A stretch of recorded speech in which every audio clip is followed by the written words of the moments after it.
જ્યારે મોદીજી વિદેશનું વિચરણ કરવા નીકળ્યા ને ત્યારે ઘણા જ લોકો એની ઉપર આંગળી ચીંધતા.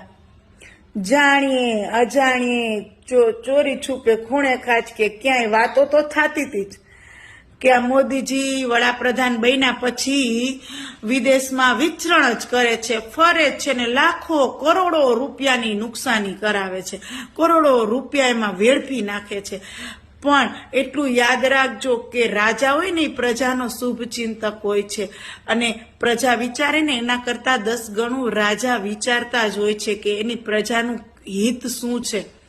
તો જેટલા દેશોમાં ગયા હતા ને મોદીજી, એટલા બધા દેશોનો સાથ છે આપણને, એ બધા આપણને સપોર્ટ કરે છે. આજે જ્યારે આપણે આ કપરી પરિસ્થિતિમાં છીએ ને ત્યારે એ લોકો આપણને કહે છે કે મૂંઝાતા નહીં, કાંઈ પણ જરૂર હોય ને તો અમે તમારી સાથે છીએ.